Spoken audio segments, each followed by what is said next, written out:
Salam kerahiman. Hari ini kita akan bahas nomor 742, nomor favorit ya, nomor yang sering-sering sekali diulang-ulang untuk banyak hal, karena di sana Yesus juga mengatakan banyak hal di dalam nomor 742. Kita baca dulu ya, 742. Putriku, kalau melalui engkau aku minta agar manusia menghormati kerahimanku, hendaknya engkau menjadi orang pertama yang unggul dalam harapan kepada kerahimanku ini. Aku minta agar engkau melaksanakan perbuatan-perbuatan kerahiman yang harus muncul dari kasih kepadaku. Kapan saja dan di mana saja, engkau harus mengamalkan belas kasihan kepada sesama. Engkau tidak boleh menghindarinya atau berusaha mencari-cari dalih untuk membebaskan diri darinya. Aku memberi engkau 3 cara untuk mengamalkan belas kasihan terhadap sesama. Yang pertama, perbuatan. Yang kedua, perkataan. Yang ketiga, doa. Dalam 3 cara inilah tercakup sepenuhnya karya belas kasih. Dan semua itu merupakan bukti kasihmu kepadaku yang tak dapat dibantah. Dengan sarana-sarana ini, suatu jiwa memuji dan menghormati kerahimanku. Sungguh, hari Minggu pertama sesudah Paskah adalah pesta kerahiman ilahi, yang juga harus menjadi hari untuk karya belas kasihan. Aku menuntut penghormatan kepada kerahimanku dengan perayaan yang meriah dan dengan penghormatan terhadap gambar yang sudah dilukis itu. Dengan menggunakan gambar itu, aku akan memberi banyak rahmat kepada jiwa-jiwa. Dan gambar itu dimaksudkan untuk mengingatkan orang akan tuntutan-tuntutan kerahimanku. Sebab bahkan iman yang paling kuat pun akan sia-sia kalau tidak disertai dengan perbuatan. Putriku, kalau melalui engkau aku minta agar manusia menghormati kerahimanku.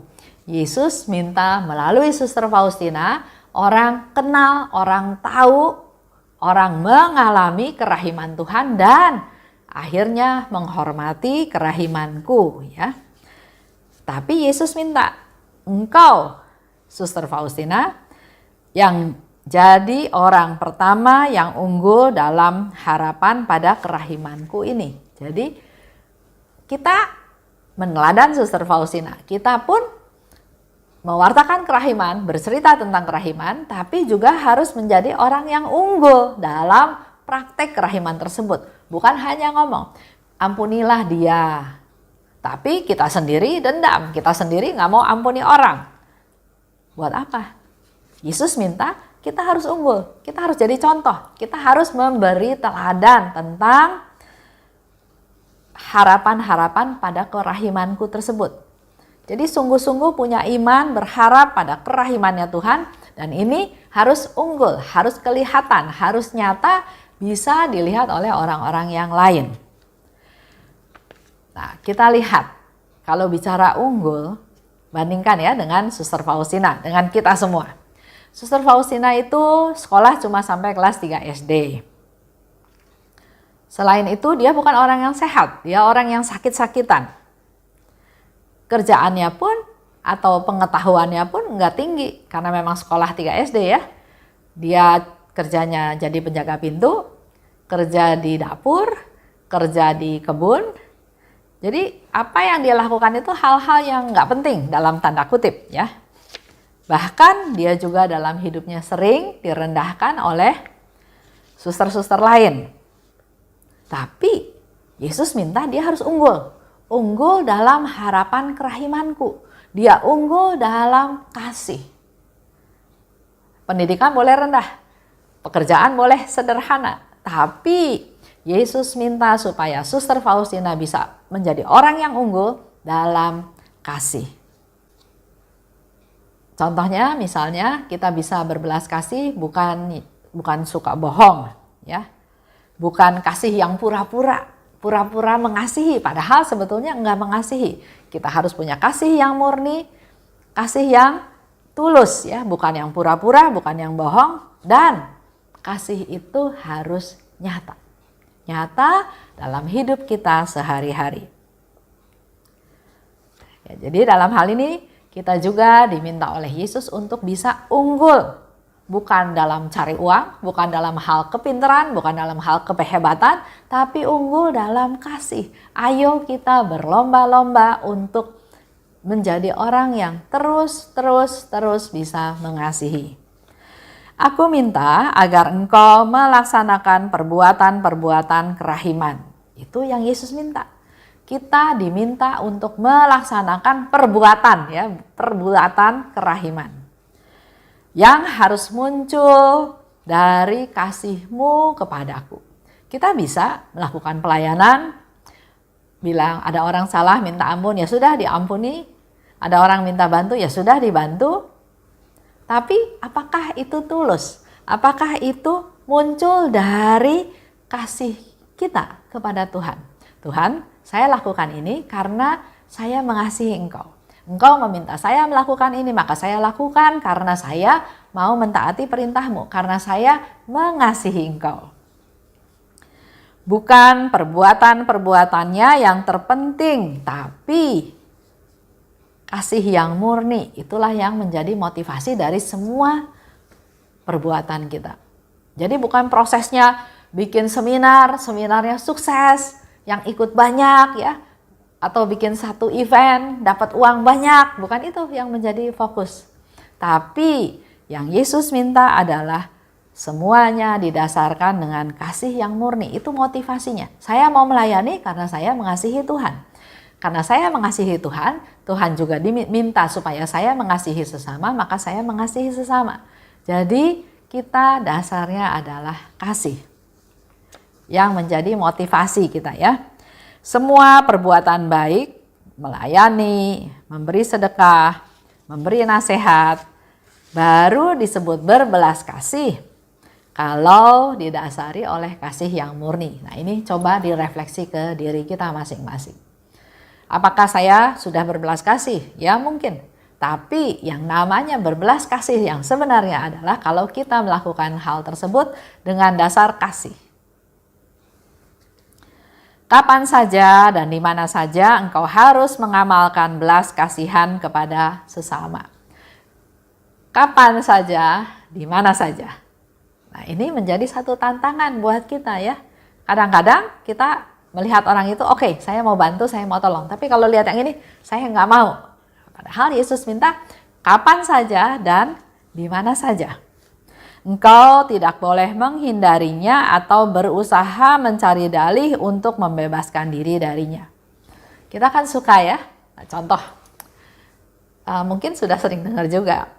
Kalau saya pergi ke gereja dulu sebelum pandemi, di gereja itu ada seorang, ya mungkin pengemis, ya, dia di kursi roda, dia nggak minta-minta, ya, tapi kalau dikasih ya dia terima. Nah, suami saya bilang, kok kamu nggak pernah ngasih? Karena suami saya kalau ke gereja dia selalu memberi. Saya pikir suami saya sudah kasih, ya saya nggak usah kasih. Satu, kedua, saya malas buka tas, buka dompet untuk kasih uang, toh suami saya juga sudah kasih. Tapi dengan pertanyaan itu saya tertegur. Dan kalau bilang nggak mau kasih, nanti juga akan semakin ditegur. Jadi saya bilang sama suami saya, ya sudah, minggu depan saya kasih. Ya, itu satu teguran dan saya katakan minggu depan. Nah, waktu minggu depan lagi ke gereja, di kursi roda itu udah nggak ada orangnya. Yang ada hanya kursi roda dan satu kotak. Jadi tanyalah ke kiri kanan, kenapa, mana orangnya? Dan disebutkan bahwa dia sudah meninggal. Nah, itu menjadi satu teguran buat saya karena saya mengatakan mau memberi sedekah pada dia, tapi nggak tulus, nggak dengan kesungguhan, nggak dengan kasih. Hanya karena diingatkan oleh suami, hanya karena daripada nanti ribut, ya sudahlah kasih. Nah, inilah yang harus menjadi evaluasi dari kita semua. Apakah saya melakukan pelayanan, memberi itu dasarnya kasih. Dan tadi Yesus katakan nggak boleh menghindari atau nggak boleh mencari dalih. Kalau saya kan mencari dalih. Saya bilang nantilah minggu depan. Nggak mau disalahkan. Seolah-olah itu menjadi haknya saya untuk menjawab sekarang atau minggu depan. Tapi apa yang dikatakan oleh Yesus hari ini menjadi satu teguran besar buat saya. Jangan menghindarinya. Gampang kan sebetulnya, tinggal buka tas, tinggal kasih, nggak jadi miskin juga, ya kan? Atau berusaha cari dalih untuk membebaskan diri darinya. Kata-kata yang keras, yang mungkin tegas, boleh menjadi satu pegangan buat kita semua adalah jangan cari akal untuk enggak berbelas kasih. Atau kalau kata yang lembut, berbelas kasihlah setiap saat. Terserah Bapak Ibu mau pakai istilah yang mana. Berbelas kasihlah setiap saat, atau jangan cari akal, cari alasan untuk tidak berbelas kasih. Jadi artinya kita harus selalu berbelas kasih. Berbelas kasih adalah suatu usaha untuk kita sebetulnya semakin membersihkan jiwa kita dari ego. Dari cerita tadi kan Bapak Ibu bisa ambil egonya saya. Uang saya nggak suka diatur, saya mau kasih hak saya nggak mau kasih juga, saya nggak mau ada orang atur. Tapi karena ditanya daripada ribut, oke, nanti minggu depan, tapi nggak ada ketulusan di situ. Nah, saya mau katakan hari ini bahwa kalau kita melakukan berbelas kasih, kita action, melakukan satu tindakan, maka ini sebetulnya menjadi salah satu cara untuk kita mendidik diri kita untuk tidak egois. Peduli pada orang lain. Punya perhatian pada orang lain. Hidup kita adalah suatu perjuangan. Dan perjuangan itu adalah sebetulnya melawan ego. Mari Bapak Ibu renungkan. Kan ada orang yang suka bilang bahwa hidup saya susah, menderita terus, kesulitan demi kesulitan datang. Tapi coba direfleksi kembali. Mungkin salah satu sebabnya karena ego, karena egoisnya kita. Tapi kalau dengan kita melakukan perbuatan belas kasih, dengan memberi, dengan tulus ya, dengan mengampuni, itu justru proses untuk kita melawan ego. Jadi bukan saya lagi menjadi fokus, tapi mulai orang lain. Orang lain bersalah, kita ampuni. Orang lain perlu bantuan, kita bantu. Jangan lihat diri sendiri ya. Itu salah satu cara jitu untuk melawan ego. Aku memberi engkau 3 cara untuk mengamalkan belas kasihan terhadap sesama. Pertama, melalui perbuatan. Kedua, melalui perkataan. Dan ketiga, melalui doa. Jadi nggak ada alasan buat kita satu orang pun untuk bilang bahwa saya nggak bisa melakukan berbelas kasih. Yesus pertegas lagi, dalam 3 cara ini tercakup sepenuhnya karya belas kasih. Dan semua itu merupakan bukti kasih-Mu kepadaku. Kalau kita lakukan itu menjadi bukti kita mengasihi Tuhan. Bukti kasih-Mu kepadaku yang tidak dapat dibantah. Dengan sarana-sarana ini, suatu jiwa memuji dan menghormati kerahimanku. Kalau kita melakukan perbuatan belas kasih, kita melakukan perkataan belas kasih, kita berdoa berbelas kasih, itu adalah sarana kita memuji dan menghormati kerahimannya Tuhan. Jadi bukan puji-pujian yang harus nyanyi atau penyembahan atau hal-hal lain ya, tapi dengan kita melakukan itu, Yesus katakan itu sudah menjadi bukti bahwa engkau memuji dan menghormati kerahimanku.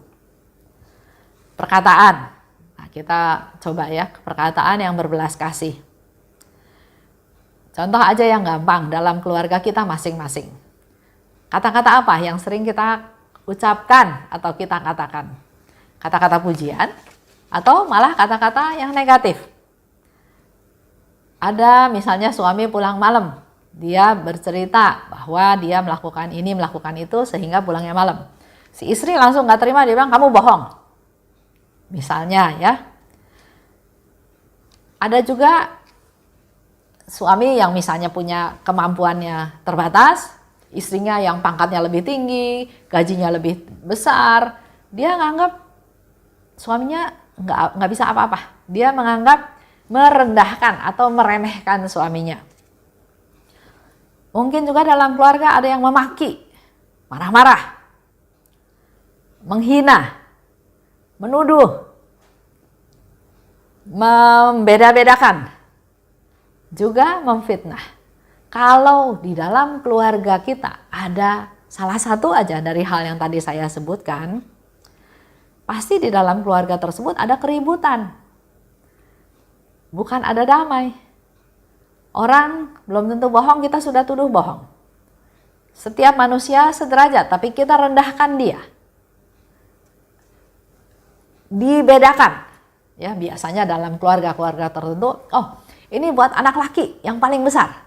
Adik-adiknya udah gak kebagian. Nah, di dalam keluarga seperti itu pasti ada kekacauan. Pasti ada keributan, ada iri hati, ada dendam, ada marah. Maka kalau dalam keluarga kita ada salah satu aja hal yang seperti itu, bertobatlah. Bertobatlah. Perbuatan. Nah, perbuatan belas kasih adalah semua perbuatan yang didasarkan pada kasih yang murni. Kasih yang murni itu adalah kasih yang selalu mau berbuat baik. Bukan dalam keluarga hitung-hitungan. Kamu sudah kerja ini, saya sudah kerja ini, kamu harus kerja itu. Jadi hitung-hitungan ya. Tapi dalam keluarga, perbuatan baik itu adalah dasarnya kasih yang murni. Yang selalu menolong. Yang selalu mengampuni kalau ada anggota keluarga yang bersalah. Manusia dasarnya rindu untuk mengasihi, tapi dia juga rindu untuk dikasihi. Nah, yang ketiga dalam doa. Kalau kita berdoa yang tulus untuk mereka-mereka yang membutuhkan, maka doa ini akan sampai pada Bapa. Dan kekuatan doa itu luar biasa. Bapak, Ibu lakukan doa yang tulus, nggak usah yang panjang-panjang, tapi tulus, jujur. Doa itu sampai pada Allah. Dan semuanya itu kita lakukan demi kemuliaan Allah, bukan untuk kehebatan diri sendiri.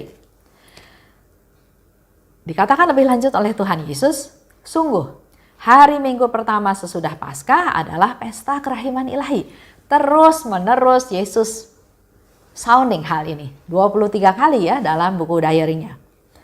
Yang juga harus menjadi hari karya belas kasih. Jadi setelah kita melakukan persiapan segala macam dalam pesta kerahiman, harus juga ada karya belas kasih. Aku menuntut penghormatan pada kerahimanku dengan kepercayaan dengan perayaan yang meriah. Dia mau pesta kerahiman itu dengan perayaan yang meriah. Aku menuntut, artinya Yesus minta ya, berarti kita juga harus melakukan suatu usaha supaya perayaan pesta kerahiman itu dilakukan dengan meriah. Dan dengan penghormatan terhadap gambar yang sudah dilukis. Kita semua tahu ya, dalam pesta kerahiman perlu ada penghormatan gambar. Kenapa Yesus minta meriah? Saya selalu bilang ya, karena Yesus ingin memberikan satu hadiah yang luar biasa. Dan dia ingin hadiah ini bisa dinikmati, bisa diterima oleh semakin banyak orang. Kalau dilakukan dengan meriah, dengan persiapan, dengan penuh sukacita, di mana ini berdampak kepada orang sekitar, sehingga orang-orang lain yang nggak tahu juga jadi tahu, dan mereka juga punya kesempatan untuk bisa menerima rahmat yang luar biasa tersebut. Dengan menggunakan gambar itu, aku akan memberi rahmat kepada banyak jiwa. Oleh sebab itu gambar Yesus yang Maha Rahim itu dipajang ya, supaya dilihat. Dan Yesus akan memberikan banyak rahmat kepada banyak jiwa. Karena gambar kerahiman ilahi adalah sarana untuk banyak rahmat.